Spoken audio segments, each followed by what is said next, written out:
Welcome back to the Always Getting Better podcast. I'm your host, Regan Hunsaker. And before we get to today's guest, I'd like to give a special shout out to our Union High School track and field teams for the way that they competed at the state championship this past weekend. They did awesome. The boys placed third overall, and the girls team placed second and had several individual state titles, including Kinsley Drake. She won the long jump. She was also part of our 4x100 team with her and Maya Rasmussen, Brittany Ivy, and Aubrey Reiser. And Aubrey also was the state champion in the 100 meter and the 200 meter. Girls just did phenomenal out there. Congratulations, girls. Yeah, they were great. And for all those that are listening in the basin, make sure to check out unioncougaraathletics.com for all of your Cougar sports updates. That stays pretty well up to date because I'm the one that does it. So, all right. Well, with Memorial Day coming up next week, I wanted to do kind of a bit of a military appreciation episode. And that being said, I want to thank all of those who are serving our country. I appreciate so much the sacrifices that you guys make so that we can, that you men and women make for this country. And I really hope that we can live in a way that honors your commitment and sacrifice for us. So thank you all so much. Shout out to my buddy, Mark Hyde, just started as a chaplain in the Army, just went out to training, I think left last week. He's going to be gone for like 80 days, taking some time away, going to be away from his kids and his wife. And that's hard, but I really appreciate his sacrifice. We got a couple of students that are graduating and headed off to boot camp this summer. Excited for them. Really, really proud of their decision to serve as well. And that brings us to our guest for today, who's an extraordinary individual, West Point graduate, an Army Green Beret Special Forces team leader, motivational speaker, and currently the CEO for School Pulse, Colonel Colby Jenkins. How you doing today, Colby? Hey, I'm doing great. Thanks for having me on. Well, Colby, I'm a big proponent of storytelling, and that's why I started this podcast. But I'm a firm believer that no one can ever quite do justice for somebody else's story. So just give us a little bit about your backstory and how you've gotten to where you are in life. Yeah, well, thanks for creating this platform that helps us all get a little better, because we could do that all, each day. So thank you. I appreciate it. And so I'm a Basin boy. I was born and raised in Roosevelt, Utah, a Union class of 93, coming up on my 30-year reunion next year. Wow, 30 years. All right. I feel old just saying that. Yeah, my knees are creaking just talking about it. But yeah, so 30 years ago, I was right there in the trenches. And from high school, I went to West Point to the military academy in New York, and that launched me into a career in the Army, where I spent 12 years active duty in the Army, and most of that was as a Army Special Forces Green Beret. Took me to different deployments, combats, Afghanistan, South America, all kinds of garden spots, if you will, in the world. And then my military assignments also took me to Washington, D.C., where I had the opportunity to go to graduate school, and then be a Green Beret, the Green Beret liaison in Congress for legislative work. So I partnered with senators, members of Congress, staff on professional staff members on committees, and helped them understand what was going on in the Special Forces, the budgeting, authorities, operations that we were doing, and then transitioned from there from active duty to the Guard, the National Guard, and became a full-time civilian. Stayed in the Washington, D.C. area, worked in the Pentagon, worked in the congressional affairs areas, but then ultimately became the legislative director for the vice chairman of the Joint Chiefs of Staff in the Pentagon. And just had a continued great career in the legislative world, both as a civilian and military. And then jumped from the Pentagon to Google, where I spent several years at Google headquarters in California, working as a program manager there on different programs. And ultimately, I found an opportunity that brought us back to Utah, where I'm now in St. George. Worked for Dixie State, now Utah Tech, for a couple of years, and then most recently where I'm at now as the CEO of School Pulse. But I felt the neglect. Probably I know the best things about all of that story are I met my wife, Heather, that used to be Heather Farnsworth, Heather Jenkins now. She's from the Annabella, which is just south of Richfield. And we have 2 beautiful daughters. So that's us. Outstanding. That's outstanding. So getting the chance to work in the different areas that you have has been, I mean, it's really amazing just going through your resume, and I've had the chance to hear you speak as well here at Union High School a couple of times, and every time it's such a cool thing to me to get to see how you have come from here, from this area, and accomplished so many great things and been able to serve. I mean, you've been able to serve so many people throughout the course of your career. But I mean, bringing it back to this podcast is all about life lessons from sports. And you were a multi-sport athlete here at Union, were you not?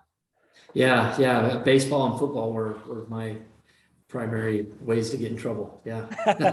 Awesome. Well, were there anything sports experiences, good or bad, from baseball or football here at Union or growing up that might have, what were the experiences that helped prepare you for your military service? Yeah, I think without sports, I would not have had the opportunities I had. I think they just literally set me up to one, overcome difficult situations, work with teammates, recognize that what I do, for good or bad, contributes to the level of success that my team may experience. And then just doing hard things. I mean, just talking about this, I'm having flashbacks to running the park. It used to be called New Park when I was there, the park that's up on the hill. Constitution Park up here. Yes. Yeah. With Coach Busenbark and Ace Davis and all the coaches back then of 2-a-days running those hills in the morning for the first practice, and then running wind sprints down on the field in the afternoon. And so having those character building experiences, and then having coaches who could talk about life and technique on the field were invaluable. Having someone like Coach Labor there, who's my cousin, who I got to be, he was a senior superstar when I was just a young freshman. And so being around great athletes, great men like that, and then in collaboration with wonderful coaches and my teammates' parents. I mean, just having that community approach to a team environment is priceless for the experiences I later had. Yeah, for sure. It's amazing having those experiences in sports, they always seem to build, they build the character that reveals itself later on in life as well. Did you have, I mean, in your career in the military, did you see that most of the people who were right along with you in the trenches, were they mostly former athletes as well?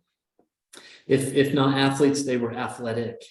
Yeah. Especially to become a Green Beret, you first have to be selected, and that's an arduous. The best shape of my life was when I went to be selected, and so yeah, definitely having the ability to set goals, work hard, be athletic, just opens up more opportunities, if you will. That's awesome. So over the course of your career, you've had the chance to do all kinds of amazing things. What has been maybe the coolest or the most rewarding experience that you've had in your career? Boy, many come to mind. Right off the bat, probably the most rewarding was to take all of my Special Forces A team to Afghanistan and have us all come back. Yeah, that wasn't always the case. And so and that's just a tribute to the team, to our leadership, the resources we had. But I think going to combat and bringing everyone back alive was. My light turned off, sorry. Yeah. There we go. Got the light back on. Always something, right? Yeah. Yeah, for sure. My Zoom's going to crash probably before we're done. Something's going to happen. Yeah, I think just taking everyone out and back was probably the best. I had some incredible experiences working in the Pentagon and Capitol Hill to be supporting my boss, who was the number 2 guy in the military, and to have meetings that involve the president, highest levels, the Secretary of Defense, Secretary of State, senators, to just be a fly on the wall during those discussions are fascinating. Wow, that's really cool. So and like I mentioned, I've had the opportunity to hear you speak a couple of times, and one of the presentations that you give that has really, I feel like it's been very impactful for me and for the athletes that I coach, because you came and spoke with our baseball team last year, and Yeah. you talked to them about finding your A team. Could you give us just kind of a brief explanation of that a little bit, so that we can share that out with our listeners? Yeah. So what's unique in the Special Forces and the Army Special Forces is Green Berets are arranged in an A team, an operational detachment alpha A team. And on an A team, there's a captain who's in charge, there's a team sergeant, a warrant officer, and then experts along every expertise in the military: weapons sergeants, comms, engineers, demolition. Those are one and the same, medics and intelligence. Weapons. I think I said everyone there. But the point is, on an A team, there's an expert in every field. But despite those expertise, we still come together as an A team. And so we could easily just be a loose group of experts. But what makes that jump from a group of experts to an A team is we all share that common purpose. We all have a common why, if you will. And there's a leadership speaker and thought leader, Simon Sinek, who teaches start with your why. If you can identify your why it is you do what you do, then we can rally to that. And on an A team, our why is we want to survive. We want to be together and tight, united, so that when we go to combat, there aren't fractures in our armor or in our unity. We can truly be unified. So on a baseball team, each member has his or her expertise. We may be a catcher, maybe second baseman, pitcher. Each person has his or her what they're good at, but coming together as a team is what's important. If you're just a bunch of spotlight rangers, as we call them, people who only shine when the spotlight's on them, then you're not going to be a team. You're not going to have that common purpose of this is why we practice. This is why we work hard. This is why coach had us run heels, so that in the fourth quarter, we would have that extra gear. So that's what I meant in terms of finding your A team. Look around at all the expertise that are around you and bring them together around a common purpose. Everybody needs to know what those goals are, what that purpose is. That's awesome. And I mean, I can see too, just something that I've found coming into the teaching profession is that, I'm going to be in my classroom and I have my specialty that I teach, but that doesn't mean that I can't go out and learn from a math teacher. I mean, I teach Spanish, but that doesn't mean that I don't go and sit in an English class and learn something new, whether that's a teaching strategy or a new strategy for how to interact with the students. And it's been awesome here. One of the things that I do that I absolutely love about Union High School is the colleagues that I have that I work with. I have a lot of people that I would say they're A team teachers. They're out there, they're experts. They're giving out some high quality education. And if I can use that and we can work together as a team, we can really help to build students into the kind of people that we can be proud to say are Union High School alumni. For sure. Yeah, that collaboration is critical, and the ability, like you said, to be humble enough to recognize that you don't know everything.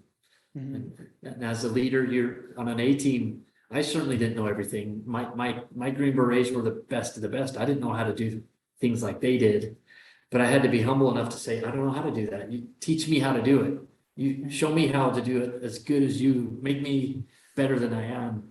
And that's a key ingredient in leadership, is recognizing you don't know everything, but you can find those solutions on your team. Yeah, definitely. And that's one of those things. I believe, I think I remember you saying when you came and spoke with our baseball team that in order to become a Green Beret, you had to qualify in many skills, but your A team was built of people that are really, they are an expert in that particular skill. And, you, between all of you, you work together as a cohesive group to accomplish a goal. And it's impressive what you guys can accomplish. Yeah, for sure. Thank you.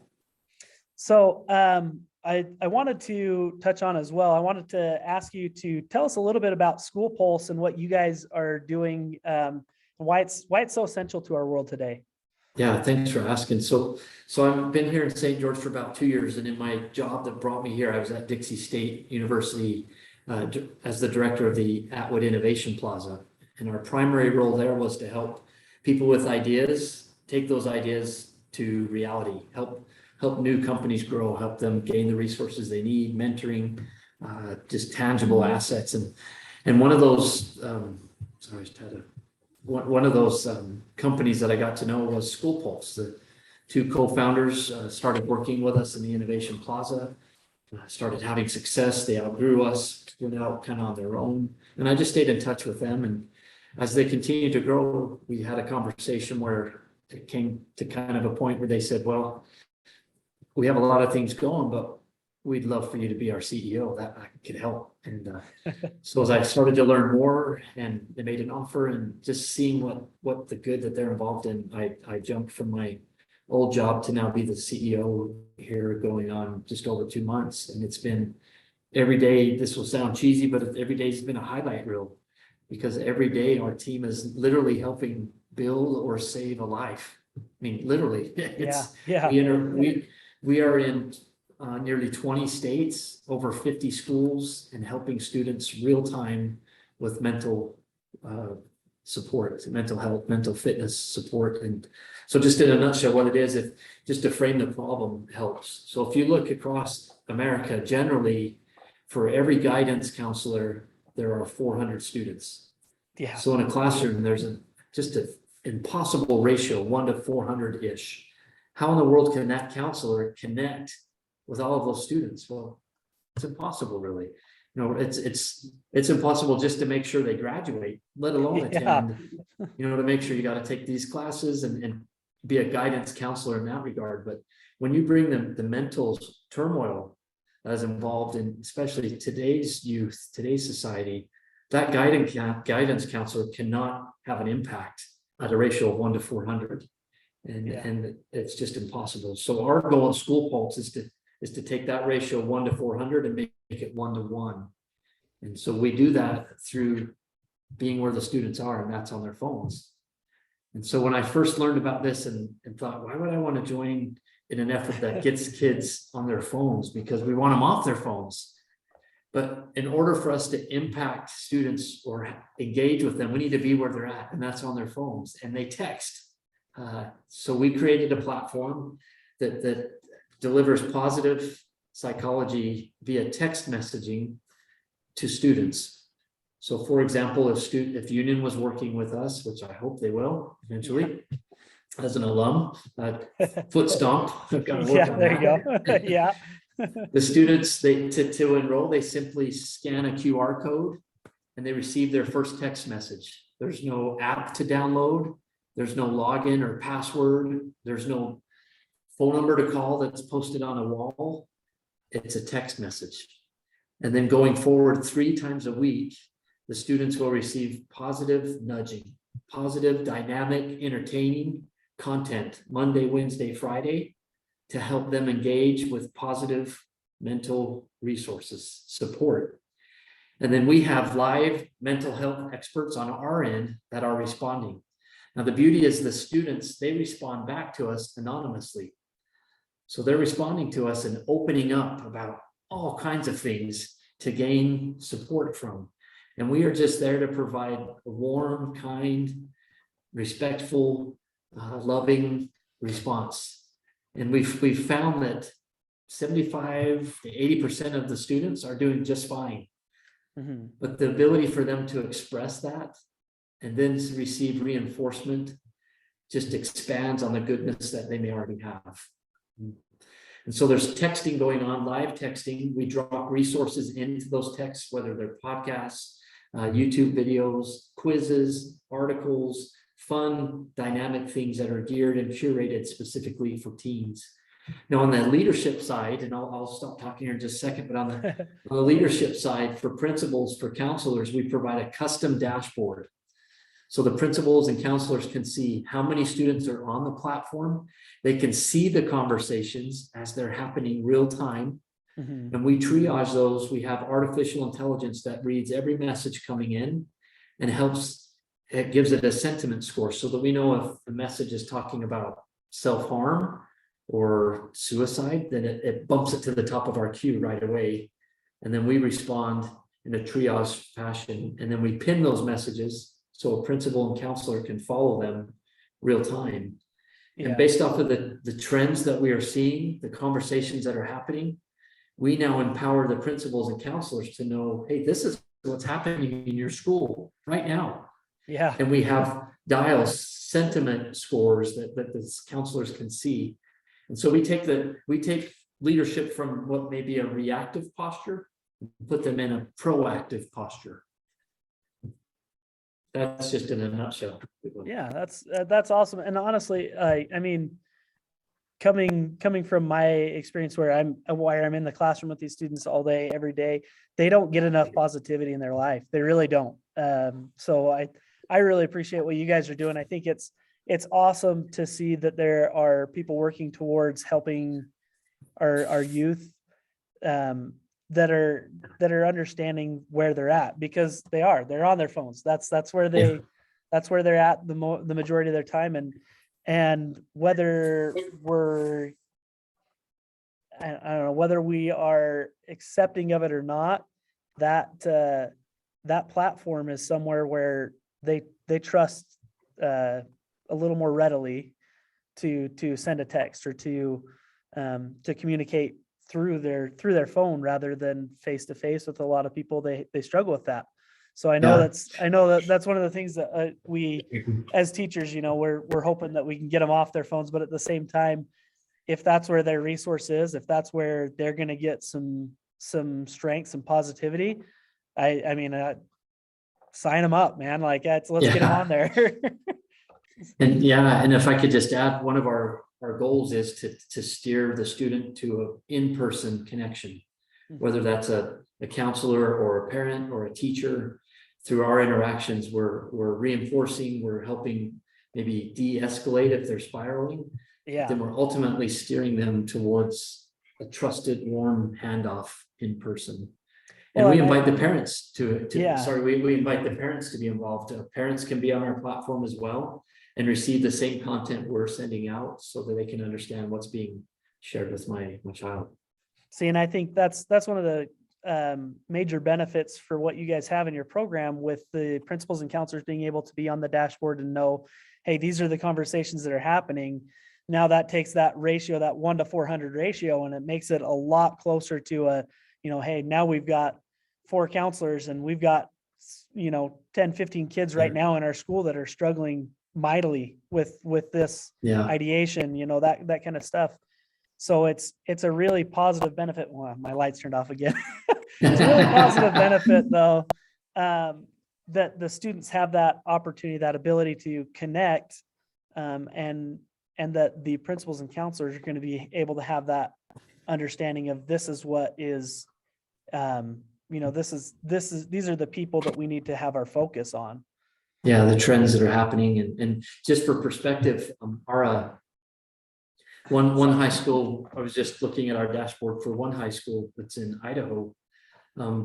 They've been with us for less than 6 months, and their stats on their dashboard show 44,000 plus messages exchanged. 44,000 in less than 6 months. Wow. So that's 44,000 exchanges that may not have happened otherwise, or something that may not have been expressed, that may have just caused a student to have a continued turmoil. And it may have been a good conversation too, just, hey, life's great. And our people saying, that's awesome. Thank you for sharing that. How can we have more of that? Yeah, for sure.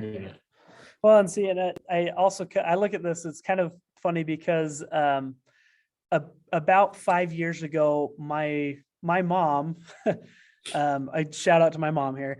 She decided to start sending daily message to all of her grandkids. So she sends a text message every day to all of her grandkids, the ones that have cell phones. My kids are still a little too small to have cell phones, but she sends a daily message to all of her grandkids, and it could be a quote. It might be, it could be, I don't know, inspirational quote, a general conference talk. Sometimes it's a scripture. Sometimes, she sends all kinds of positive messages to all of her grandkids. And I think it's the same mentality, that same idea, that if they're getting these positive messages, it reinforces, hey, grandma cares about you. And two, it reinforces these are good things that you have coming up in your life. And if you really take these messages to heart, they're there to help you. Yeah. And, we find too that as we're dripping and nudging that steady positive content, some students don't respond. Mm-hmm. But as what happens is we build a connection so that when they do need to respond, there's a connection. So similar with your grandma, she's nudging and building that connection and may not have any response. But when one of her grandchildren needs to talk to grandma, there's a connection. They know. Already. Yeah, they know. Yeah. And that's the beauty of our platform. We build that connection so that in the moment that it's needed, it's already established. Awesome. Well, Colby, thank you so much for being on the podcast. And most of all, thank you for your service and what you do currently for the youth and all who are receiving these resources because of what your company is doing. I also want to say congratulations to your daughter. I believe is heading off to West Point, correct? She is, yeah, just about a month. Yeah, that's outstanding. That's awesome. Thank you. Yeah, it's a been little bit of a legacy. That's cool. Yeah. It's bittersweet for sure. It's great. Well, thank you again. And just in closing, this has been another episode of Always Getting Better. If you like what you heard, don't forget to subscribe on Apple Podcasts or Spotify or wherever you're listening to it. Thanks and have a great week. Thank you.